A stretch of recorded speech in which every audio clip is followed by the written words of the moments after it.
Hey Saints, and welcome to Let's Talk, a podcast from the Gospel Coalition Podcast Network, where we seek to apply biblical wisdom to everyday life. My name is Jackie Hill Perry, and I'm here with Melissa Kruger and Jasmine Holmes. And if you're enjoying this podcast, we hope you will spread the word, that you will evangelize about it on social media. Melissa, what is it that we're talking about today?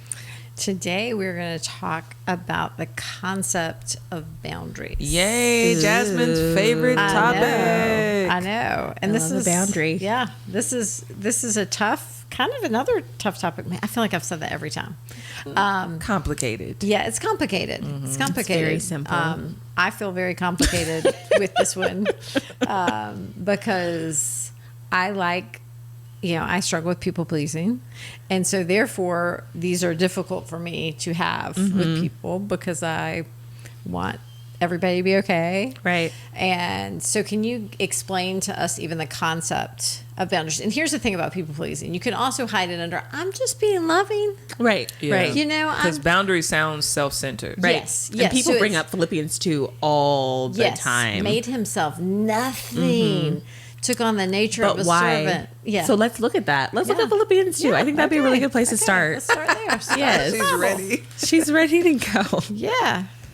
That's every time I'm like, hey, what are some questions you have about boundaries? It's like, what about Philippians 2? Like, how are you supposed to have boundaries with that? But I think even before you read Philippians 2, God has boundaries. Boundaries are just, they're places that you can't step outside of. So you can eat every single tree in the garden except for that one. Yep. That's a boundary. Yeah. You get married, you sleep with your wife, you sleep with your husband. Boundary. That's a boundary. And we are thankful for those boundaries. Right. Children obey your parents. Boundary. That's a boundary. So the Bible is like full of boundaries. It's a little bit disingenuous. And people are like, well, where are boundaries in the Bible? It's like, dude, we're Christians. We got to follow it. Like we're following boundaries all the time. The Sabbath is a big boundary. Right. Do no work. Right. I mean, that's a boundary. It says you need a rest. Yes. You know, it's like a weekly timeout. Yes. You just need to take a break. And Jesus even had boundaries, which I think would be really cool to talk about after we read Philippians 2. Do you want me to start, let each of you look not only to his... Yeah, just enough. Okay. Because I think everybody knows what we're talking about already, but Great. Great. So it says, let each of you look not only to his own interest, but also to the interests of others. Have this mind among yourselves, which is yours in Christ Jesus, who, though he was in the form of God, did not count equality with God a thing to be grasped, but made himself nothing, taking the form of a servant, being born in the likeness of men, and being found in human form, he humbled himself by becoming obedient to the point of death, Yay, hallelujah. even death on a cross. Therefore, God has highly exalted and bestowed on him the name that is above every name, so that at the name of Jesus every knee should bow in heaven and on earth and under the earth, and every tongue confess that Jesus Christ is Lord, to the glory of God the Father. love That's it. good. Shondo. Just read scripture. Shondo. We should. That's enough. My favorite part about that passage is the part where it says that he did whatever people wanted him to do because he was here to glorify people Wait, which and where was that? make them happy. Yeah, where was that? No, because it said no. That's not in there. I ain't see it. Okay. Well, what about the part where people had a right to his time and had a right to his ministry because his ministry was about serving people? What about that part? It's not there. Not there? Huh. It's almost like Philippians 2 is about humility and obedience to God and not being a doormat to people, which is crazy. That is, in a sense, a boundary. It's a huge boundary. I'm not here for you. Yeah. Which he said more than once. And Paul said, if I was a servant of men, I wouldn't be a servant of God. Right. Yeah. Right. That's good. I mean, Jesus said to his own mother, like, yo, yeah. I'm not here for you. Yeah. Right? Yeah, from the age of 12, Jesus was setting boundaries with his own family. Kind of like, I'm supposed to be in the house of the Lord. This is where I'm supposed to be. And also he had 12 disciples, 12 really close disciples. And then of the 12, he had favorites. He had even three had- that yes. he closely discipled Yes. and took on the Mount of Transfiguration, and he didn't take them all. He didn't take them all. And he had one who he loved. Yeah. Which, by the way, that's always so funny to me when I'm reading John, like the disciple who Jesus loved. Yeah. It's like, it's you. He knew his Yeah. place. It was like, it's me. Yeah. I'm the favorite. But also he went off by himself a lot too. Like he was like, I need time away from you so that I can go off to myself, not to get a pedicure or a manicure, but to spend time with God and to refresh himself from the Father. Yeah. Which is really important. And so I think as believers, boundaries are what enable us to serve God to the utmost of our ability by prioritizing the mission that he's given us on this earth. That's a really good definition. Yeah, Did you that's create good. that yourself? I did. No, I like it. Thanks. After the Shame book, Boundaries might be a next good book. Yeah. Yeah. She'll Yeah. probably have a chapter on boundaries. In I definitely will have a Oh, chapter on that's true. boundaries. There we For go. sure. That's For sure. Because boundaries do cause shame. And like, why do boundaries cause Yeah. shame, do you think? Again, I think you feel like you're being selfish. You know, you feel like I am supposed to be accessible and available to everybody and be able to do as many things as possible, especially in the church as a Christian. You feel like, man, like my primary call is to be humble and to consider other people better than me, right? And so like what right do I have to say no, I Right. can't, Right. we shouldn't. But I think the way you laid it out and saying, no, that this actually protects me and guards me from giving myself to anything that takes me away from the overall mission, that's actually really insightful. And starting with, I mean, you just kind of start with what's most important. What has God called you to do? What is most important to you? Well, I'm married. So earthly calling for me has a lot to do with my husband, has a lot to do with my children. And then beyond that has a lot to do with my local body, with my friends, you know. And so really it helped me to write down, like, these are the things that are most important to me. These are the things that I have to protect. Yeah. And so when things are being asked of me that don't protect time with my family, time with my husband, That's good because only you, Jasmine, can be Philip's wife. right, Only you can be your children's mother. There's Yeah. no substitute. right, Whereas Somebody if you else say could. no to a speaking engagement, right. maybe that's a yes for someone else that they're dying to have. Yeah. You know, I mean, say that that's- all the time with, and you know, Melissa, like being a teacher in the past, you know, quitting my job was really scary because I was like, oh my goodness, like and so I was talking to Winnie and he said, it was the first week of school and he was like, what does your class do today without you? And I was like, sweetie, they replace you. Like, you feel so important. And then you you're not. quit and then they replace you with somebody else. Like, there's always somebody else who can take your place and do, but there's nobody else who could be Wynn's mama. There's Yeah. nobody else who can be Philip's wife. Right now, I mean, I guess I could die and he can marry again, but you know, right now. Yeah, but it's helpful for us to even be able to triage, like, what are the things only we can do, Right. and what are the things where maybe we should like say no. Yeah. And even that's single okay. people are allowed to have boundaries. Like, Yeah. I often talk about boundaries from the perspective of a woman who is a wife and a mother, because that's what I am. But a lot of times I think the church imposes on single people because they're like, well, you don't have a family. Like, you Right. can serve us in all kinds of ways. But even single people have a calling from God. They may have a job that is a calling for them. They may School. have priorities to their family of origin, priority to their found family, their roommates, their, you know, their mentors, and so I think just, I want to be careful to say that too, because I think sometimes when I talk about, you know, being a wife and being a mother and having boundaries for my family, people accept that more readily than a single person who just has learned how to say, no, I cannot babysit Yeah, because I have other priorities tonight, or I have other priorities right now. yeah, As you're talking, one thing I'm thinking about is how, you know, one hindrance to creating boundaries is like this just off view of humility, which is, again, I have to be everything for everybody. But I also think it's, for me personally, it's this pride of achievement, which is, it's harder to create boundaries when you want to be able to do everything. Yes. Right. Yeah. I want to be able to write all the Yes. books. I Yes. want to be Yes. able to go to Yes. school at a certain pace. I want to be, but it's like, I think when I saw that there's a cost to not having boundaries, not only in your relationships, but also in your relationship with God, but even in yourself, just your mental state Yes. and your emotional health and all of it. There's a risk to not, setting those types of lines in place. Yes. Yeah. And how do we discern then between difficult no's? Because sometimes it's hard to say no. Because I've said no to certain projects that seemed really... Yeah, that you wanted to do. I have. Yeah. I mean, and yeah, I've said... But then how do we discern between that and when it's time to say a sacrificial yes? Like, this yes may cost me something.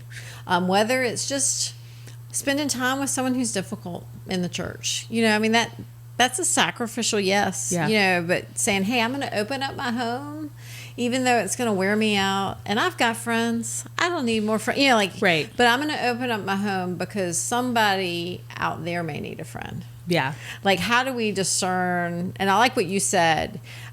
What is God calling me to do? But how do we even discern which between the two? Like, what's a guilty no? Or guilty yes versus a sacrificial yes? Yeah. There's a verse in Proverbs that haunts my dreams. Do not withhold good from whom it is due when it is in your power to give it. Yes. Yeah. And be honest. Yeah. Is it in your power? Yeah.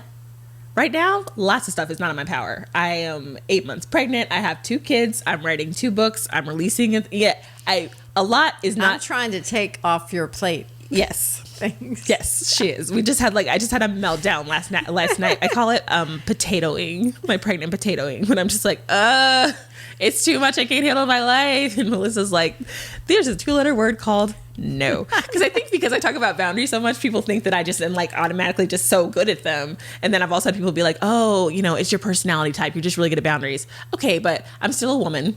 I'm still in evangelical circles. I still have shame around boundaries and saying no. But is it in your power to give it? Do you have time? Can you make time? Are you saying no because there's literally something else that is demanding your time and attention? Or are you just saying no because you just don't want to do it? Yeah. And that's hard to discern sometimes. Yeah. I mean, because I can get guilted into lots of things. Oh, totally. Just in myself. Well, it's not even guilted into, though. It's shamed into. Yeah. Yeah. Because you didn't do anything. That's saying no right. is not wrong. That's right. Yeah. That's right. My husband's been really helpful on me with this, to even point out to me, and he doesn't mean this in a narrowing sense, but stay in your lane. Do you want to write that article? Do you want to talk about that? Because some people come to you with book ideas, and he's like, but do you even want to talk about that topic? You're going to have to talk about that topic a lot, right? Or whatever you do. And so sometimes I think we have to ask too, what can I do in particular that's going to help in the world of the kingdom? How has God gifted me uniquely? And I think that can sometimes, look, I don't think anyone's really uniquely gifted to help in the nursery. Maybe some people are more than others. Sometimes we just need to volunteer. Because I'm not. Yeah. Sometimes we just need to do things because people need it. Setting up chairs, we can all do that if we can walk. You know what I'm saying? Right. There are some things we just do to serve. And sometimes it's literally not in your power to do it just because you're at capacity. Yeah. Emotionally. That's right. Okay, so Luke 5:15 through 16. But now even more the report about him went abroad. This is Jesus. The great crowds gathered to hear him and to be healed of their infirmities. But he would withdraw to desolate places to pray. I love this. There are people who need healing. Where are you going, Jesus? Yeah. But Jesus' priority was not to heal everybody in the world. Jesus' priority was to come, to live, to die, to raise again for his elect. Yeah. There were other things that he did along the way that were so impactful for so many people. But there were people who literally were around Jesus, who were so close to him, who were probably so close they could touch him, that did not get healed by him. Yeah. Yeah. And I think to a certain degree, you have to be honest with yourself about your no's and your yeses. Because I think if you're a person that is prone and inclined, everybody's prone to selfishness. But for me, I was raised as an only child.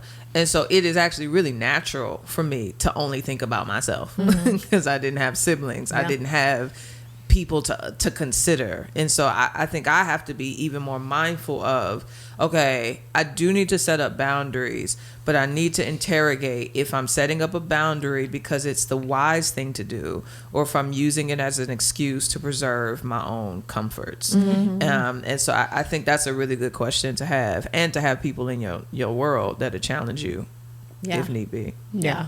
It is good to have a friend or someone that you can even just talk to through, hey, like, should I say yes to this? Should I say no? Yeah. This how I feel. How's your life? I don't know. All the things. It's really important to have people that are close enough to you. And I think that leads us into another question. Like, how can we tell the difference between a healthy boundary and an unhealthy boundary? And I think we almost just kind of answered it. Like, is it a boundary that's helping us to prioritize what God asks us to prioritize, or is it a boundary that's helping us to prioritize our comfort? Well, there you go. Yeah, that's good.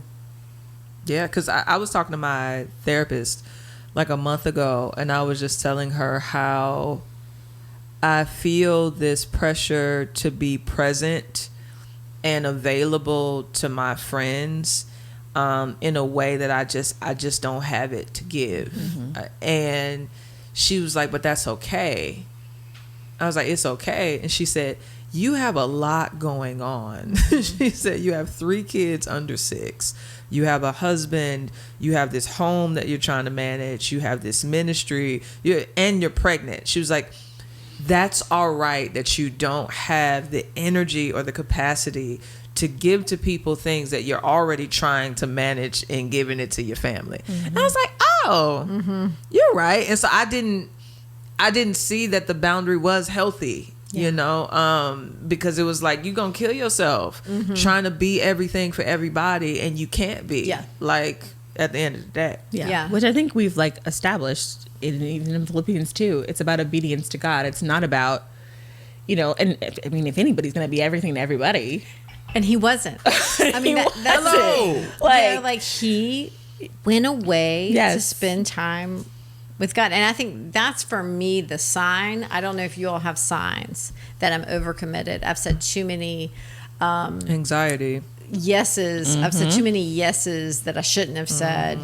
Two is if I'm not able to sit with the Lord and pray. That's good. If my time with him starts getting squeezed out, to me, that's red flag number 1. And what I'm going to start doing is I'm going to start ministering in my own strength. So it's going to get really bad. With last week's word. Hello?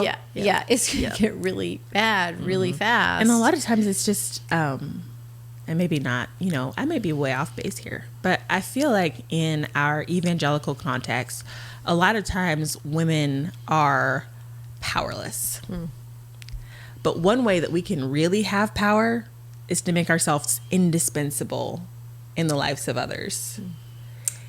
And oftentimes I think that we find so much of our identity in being indispensable, because that's the power that we can attain. Interesting.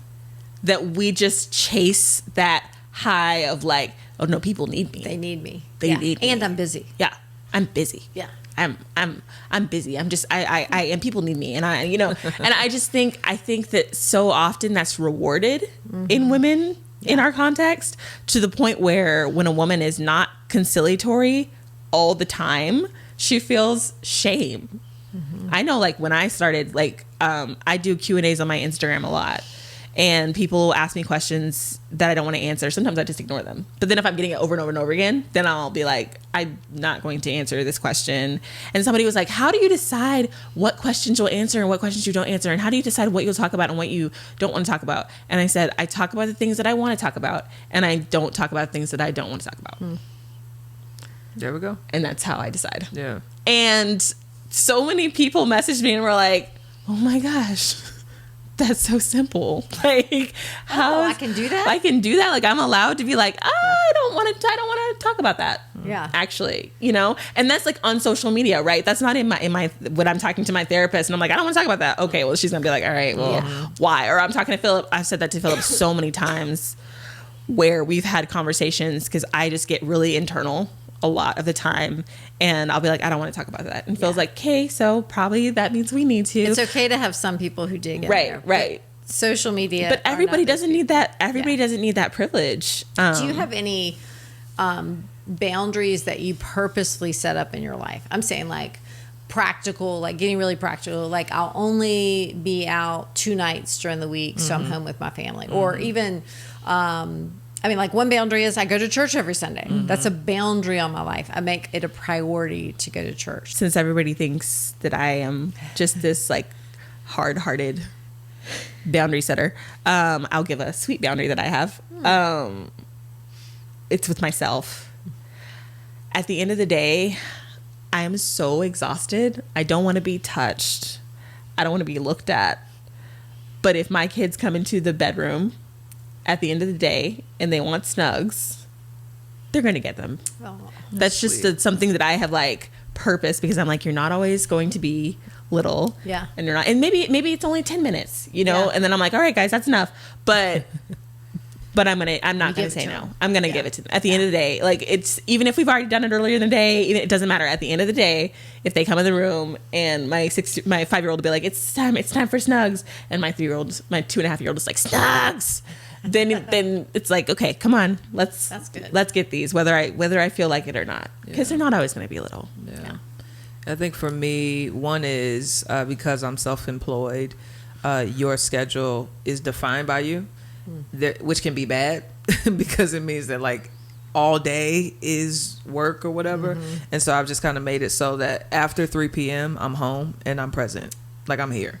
Another one, I think with ministry in 2019, that was just nuts. I think I did about 76 events, which was not me keeping boundaries at all.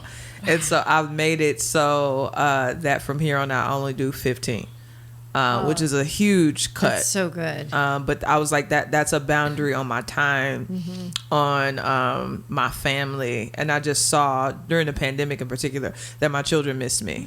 They really missed me. And they need me more than the world does. So those are two. Yeah, that's good. Do you have any social media boundaries you put on yourself? I just wondered. I wish I don't. Not necessarily. Well, as far as content, yes. Yeah, as far as content. And one small one is really to guard myself and other people, which is I noticed that the content creator kind of creates, like it's up to you how people interact with you, right? And so if people are already gassing you, why do we continue to make captions about ourselves? Yeah. Right. And so like I try to be really intentional of making captions that are other centered, about my children, about the Lord, about the text, because I don't want to create an environment where you come to my page just to simply learn about me. Does that make sense? Yeah. And so there's just a boundary in how I speak. Yeah. That I think is important. That's good. There are just things that I don't talk about, that I won't talk about. Yeah. One of them is complementarianism. It's not good. I'm not going to do it. Yeah. And so people be So like, about Timothy, what do you think about it? Yeah. People be women like, being silent in the church. are you complementarian or egalitarian? And I'll be like, yeah. With a nice smile. A nice smile. Yes, just a big old smile. Like that's smart though. You don't feel the pressure to have to talk about all the things that people want to talk about. Yeah, that's smart. What about positive boundaries? One thing I was trying to do this year that I haven't done as faithfully as I wanted to was to take a day every 3 months to really be in prayer and just to have time.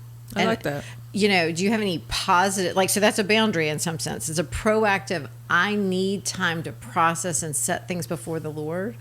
Do you have any, like, proactive things that you try to put into your schedule, even if it's like setting up a time to talk with your husband about budget, or, you know, like the proactive boundaries that we all have to put in our lives so that we live the life we want to live? Like, so what I'll do at that time, I have a journal and I wrote down some things I wanted to make sure to be doing, and I can check in on that. But it takes proactiveness. Yeah. It does. And I did it in March, and I was supposed to do it in June. I haven't.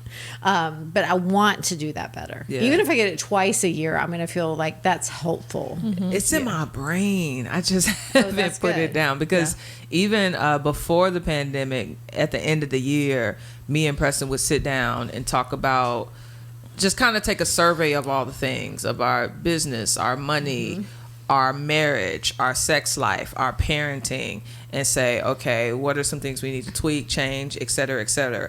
But I think the pandemic, a lot of the stuff we wrote down just kind of went to crap.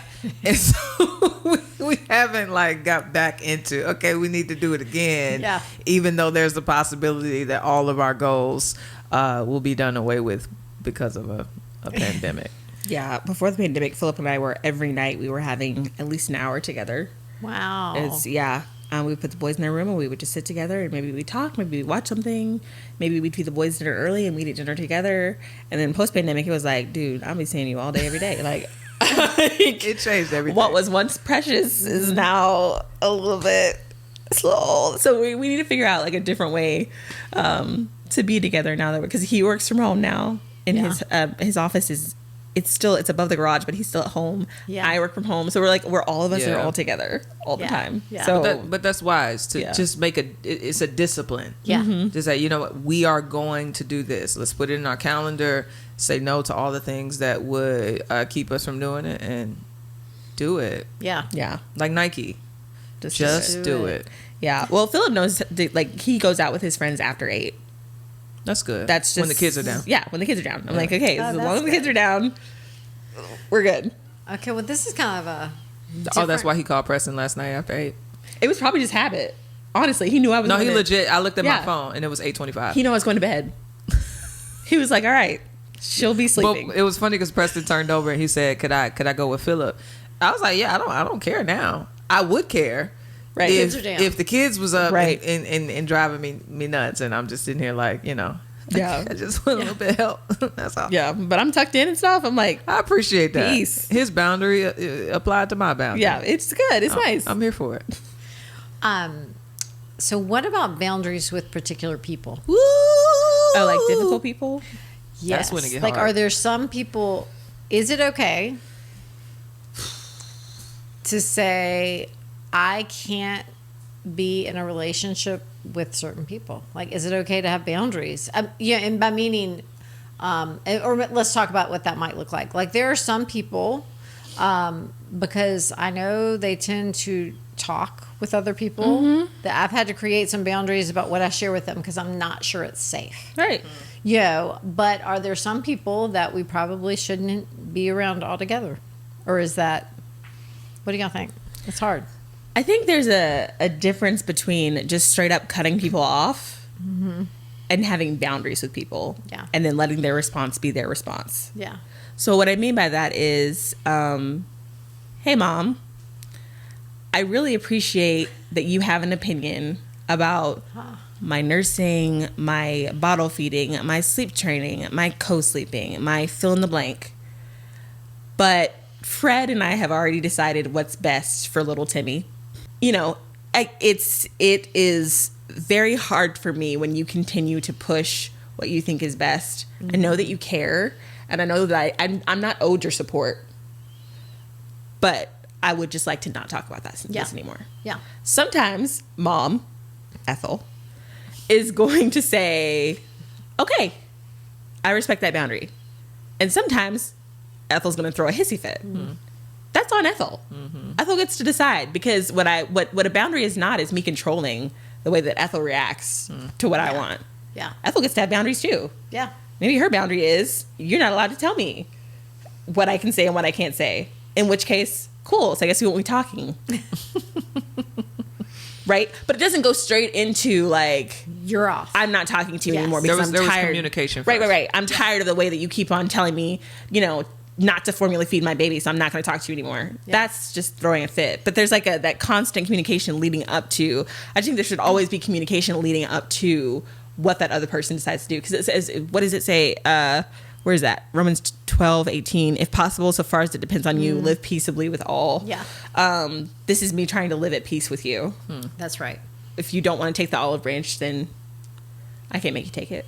That's right. And I think Scripture gives us, Proverbs and Psalms in particular, gives us a lot about, being friends with foolish people, those who consist in sin, Psalms 1, you know, those who are scoffers. In the New Testament, it says don't even associate with certain people who name the name of Christ, but are just continuing in a certain lifestyle of sin. Yeah. So I think those are clear principles and boundaries that Scripture has told us to set in place, just to really guard ourselves from their influence, and how they can be potentially a detriment to our own souls and spiritual life.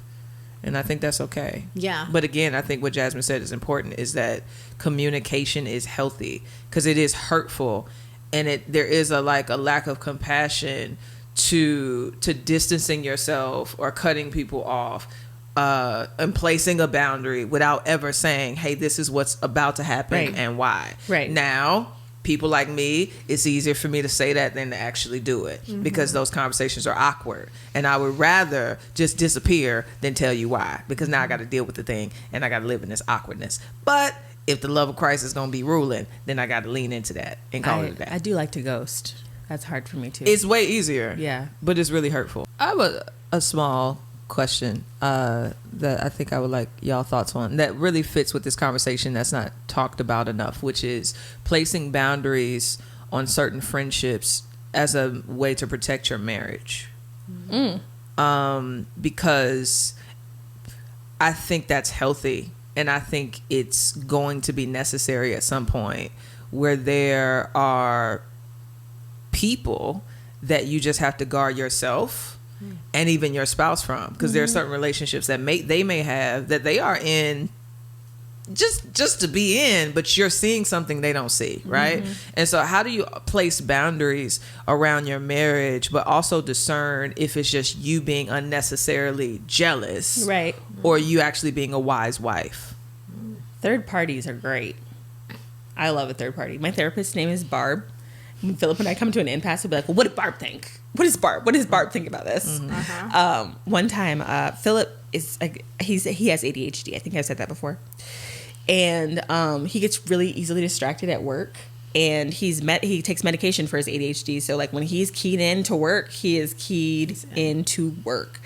And I would text him while he was at work, and he would not text me back. Like I would text him like towards the end of the day and be like, hey, for dinner I'm thinking X or Y, like I'm gonna start it real quick. No text. Or like hey, here's a picture, boys can't wait to see you. No text. Well, when the pandemic happened, he came home.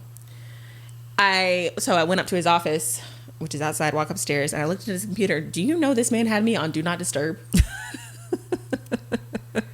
It was his boundary. It was. And I was like, it worked. that is not okay. And he was like, I think it's fine. And I was like, I don't think it is, because I don't really text you that much. And he was like, but you text me sometimes. Literally. He was like, I had a therapy appointment like 2 days later, and he was like, whatever Barb says, that's what we'll do, because I don't think that I'm wrong. So you need to ask Barb. And Barb was like, yeah, no, like, don't put your wife on do not disturb. Yeah. Something might happen. She might need you. There might be like an actual emergency. Like, how many texts is she sending you a day? Like, like one or two, like, and so he was like, oh, okay. And so now he doesn't have me on do not disturb. But we needed a third party, because I was like so super offended. Yeah. But also understand that he really does have a way that his brain works that maybe needed that. And so that was a conversation that we were able to have. So it wasn't about a person, but it's still, we needed a third party to kind of mediate whether or not I was being oversensitive. I probably was still a little bit. It could be both ends. Yeah. And so it really helped. Were you thinking of like maybe there seems to be a connection between? Not even seems to be, but Okay. there might be the potential for it. Okay. Right? And Okay, so, yeah. for example, I've had it in my marriage. I'm not one of those women that will police my husband from cutting off relationships with women that existed before me. Yeah. And that's one, I trust Preston. Two, I have relationships with men, and it's like their relationship, as long as the relationship is with both of us, there's a level in which I'm open to it, right? Yeah, and that's your boundary. But then there's some relationships that try to pop up, and I'm like, yeah, that's a conversation that's just not about to happen. Where like an ex pops up and says, hey, I want to send Eden a gift for Christmas, can I give you a call? No. Yeah. You can't. So that's what I'm saying. That's a hard level. boundary. Yeah. But I think there are some times where a woman can either second guess herself or she can be overreacting to every relationship that her husband has, especially if he works in the church and has to conversate and deal with other women, and it's nothing. But you get what I'm saying? Yeah. No, how do you discern all of that? Well, and I'll say, I mean, there are certain boundaries that shepherds and elders can put up that I think can be harmful to women. So I struggle with that. I think they're right boundaries. I totally understand it. If there's someone in particular that, I don't need to get closer to that person. I think that is a complete right boundary. But the only thing I get a little hesitant about is when we make blanket boundaries with gender. Like, clearly, all other women are off limits to sleep with. Like, so we're okay with some blanket boundaries. Don't get me wrong. But I think we have to say, hey, what's really like healthy? what's behind, and also what's behind this? Like, if it's your ex-girlfriend, that's different. There's something behind this. Like, it's not just me being like, oh, obviously there was attraction before. Now, no, that's straight up wisdom. Yeah. Exactly. Like, no. Exactly. Right. And if there have been problems in the past with adultery and things, I think that's a whole different game. That's true. I think there are different boundaries that get in place to rebuild trust, because trust has been taken. So hear me, I'm totally okay with that. Yeah. But I just don't want to create some boundaries that might separate people when we need each other. There's a rightness. Like, I love actually that Mike, some of his college friends are my friends, and I kind of like that he has female friends in the sense of, it's good for him to have. I shouldn't be the only female he knows. I guess that's knows and as a real from. friend, right? Especially actually as a pastor, because if he thinks every woman's like me, he's gonna be really limited. And so, but that's also. We met in college. We had a big group of friends. Yeah. So you were kind of used to that a little more. But we have some friends scenario. They've been friends with Philip before they were friends with me. Exactly. And then they'll text. They want to talk to Philip, and it's about something to do with like ministry or something, but they're texting me too, and I'm like, you don't have to do that. Yeah, I think noticing and watching how that friend engages with you is super important. Yes, because if they always want if they want the friendship to remain isolated, that's a sign. Right. Yes. There's a problem. Yes, that's right. It's like, no, when we got married, like, we're one flesh. Right. So you're my friend now. So like, hi. Yes. You need to be comfortable coming over to our house and being with both of us. Yeah. And you need to be comfortable if I walk into the room and, but now it's got to the point where his friends from like college and before, like, I'll walk into the office to say something to Philip, and then I'll just end up sitting down in the chair and talking to them on the phone. And he's like, we were talking for like, I love that. He's like, this was work. But it's good. Yeah. And I'll say this, Mike even has boundaries from me. For instance, like, one of my friends went in with a pastoral question to him. She told me about it years later. I didn't know. It was a situation she was dealing with that she wanted wisdom on, and she went to talk to him about it. And she realized I didn't know about it like a couple months. I don't even know how she realized. And she said it actually meant so much that he hadn't gone home and talked to me about it. So I think it's actually right, especially in certain contexts.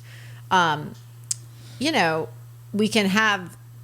have to tell everybody everything in our lives. Like, it was right that he protected the question she was asking of him, but it was done in a total ministry context, right context. Right. That happens with pastors. You're going to be sharing. This is something we haven't talked about. And this kind of, is it gossip to tell your spouse everything? And that's the thing, because I'll have people text me, can you not share this with Preston? Yes. Yeah, I don't have to. And I'll ask too. Totally or is can it okay I? is it okay if I tell Philip this? Right. Yes. Because I think he'll have insight, but let me know. Yeah. I think it's fair to do that, because when you tell somebody something, like if I tell my husband, hey, X, Y, or Z about this person that she just told me, he didn't have the conversation with her. So it's one thing if she's okay with me sharing that, but it's not okay if she's not. Yeah. And so, or Philip will even tell me, he'll be like, please don't ask me, because if you ask me, I'm going to want to tell you. And I'm like, okay. Yeah. Okay. Yeah. And I think that's good. Yeah. We don't have to tell everybody everything about our Or he'll be lives. like, don't guess. Yeah. Because I'm not going to be able to keep a straight face, and you're going to be, he's like, let's just like, Yes. Just know that it happened, and can you be praying about it? But I don't want to tell you what exactly he told me to be praying, and I'm like, okay, that makes sense. Yeah. Exactly. I think all of this, what we can say, as we've said in our our episode on false teaching, I do think it takes discernment. And so I think it's good to have boundaries, but it's always good to review what they are and if they're for us accomplishing the mission which God has given each of us to do, or if it's for selfishness. Yep. And that's how I think we can kind of start to discern those things. This is good. This is helpful for me. I like Thanks. how it ended. Because boundaries are lovely, you guys. They're beautiful. What else is beautiful is talking about our favorite things. This week's question is, what's your favorite gift you've ever been given? Ever. And don't be all like, salvation. Don't do that. Don't do that. The Holy Spirit. Okay, I got to get a new answer. My firstborn son. A new heart and a new mind. Let's not do that. We agree that was our best gift. The covenant of marriage. Yes. Yeah, I've gotten a lot of good gifts, and I think it's because people know that gifts are important to me, and that my face will show if I like them. Are all three of us not. gifts people? I think we are. Yes. Send us things. We like it. Yeah. We like things. Just not flowers. That's probably. You don't like flowers? I cannot say, because I don't like gifts that aren't useful. So it's an aesthetic use. Yes, Yeah. but it's going to die. But it does nothing for Yeah, me. that And makes so, sense. like, when I do ministry engagements, I appreciate it. People will send me flowers, but it's like, send me an Instacart gift card. Or, like, like I can, Yeah. you can send Right, me something some I can toilet use. tissue. Yeah. And I'm like, man, I got a house full of girls. I can do something. I with love that. that's A practical. Kroger gift card? That's realness. Just, yeah, Publix. Yes. Anything. But I honestly, I think one of the most memorable gifts is probably when I was 12, and my mother bought me a portable CD player, headphones, and like a Brandy and Monica CD. And that was like, not everybody had portable CD players. So I just remember, and I love music. And so I just went around the house all day just listening to my own music. I love that. And so that was a love great that gift. you remember it. It was a great gift. Yeah. She knew what I liked. That's good. I got the same gift, but the CDs were Westlife, What's that? which is the British equivalent of NSYNC. Oh, probably more tame.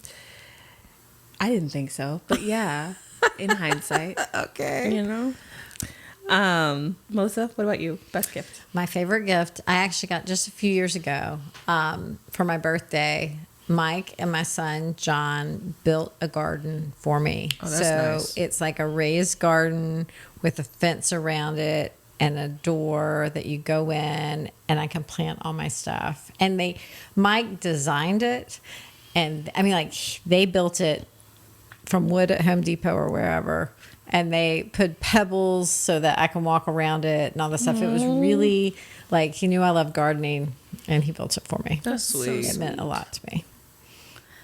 My entire 24th year, I told everybody who would listen that I wanted a surprise party.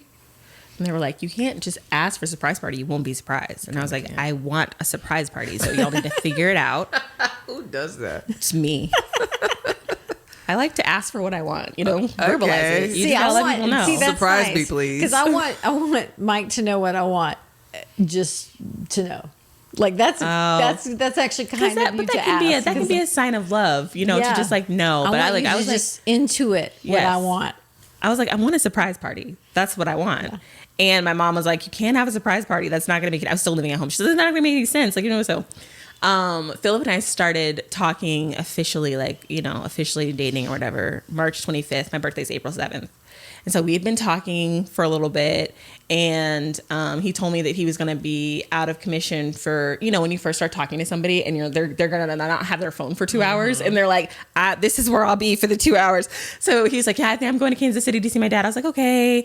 And we actually have it on video where my mom walks into the house with Philip because he came to visit me, and it was our first time seeing each other since we had had our over the phone define the relationship conversation. Your girl was so awkward. I was just it's such a funny video because I just didn't want to look him in the eye because he's just looking at me, and I was like, oh my God, she's here. And so I took him to my friend's house to drop him off, and of course, and then he kissed me on the forehead, which so then I was like, what's my name? I don't even, because I'm homeschooled. Forehead kisses are a serious bit. So I was like, oh my gosh. So I was just like dazed and confused. So I like walked through the back door, and I was like, he kissed me on my forehead. And then all my friends are like, surprise! Because they got me. And it was a surprise party. And I was surprised because Philip was there. He was there. Yeah. So he scooted back He before. came back. That's sweet. That's pretty good. Good That's gift. good. That's It was a pretty good gift. They surprised you. Yeah, they did. That's what I asked for. I like getting what I asked for. We see. Okay, so we have an opportunity to talk about our sponsor for this season, which is Crossway. Yeah. So many amazing books that we've been able to talk about, read, receive. And today, the book that we're talking about is Cultural Counterfeits, Confronting 5 Empty Promises of Our Age and How We Were Made for So Much More by Jen Oshman. Yeah, I'm so excited about this. It's funny. I met Jen through a common friend. My friend lives in Prague, and they were missionary friends. She was like, you need to get to know my other friends. So I love getting to talk about this book a little bit. And in this book, she really hits on different idols that are influencing us, particularly in our culture today. And particularly women, right? Yes, particularly women. Things that are coming at us, like outward beauty, ability, sex, gender fluidity, things that are all around us, and what are the idols behind that? And then how do we root our identity in Christ and live in that freedom? I love it. Yeah. So that's what she's talking about. How do we root for Jen by purchasing this book, Jackie? That's ridiculous. We could go to crossway.org/plus. And once you go there, you can find out how you can get 30% off. Because again, as I will say throughout this series, the saints love a good deal. All right. Well, it was good to talk to y'all about boundaries. Join us next week.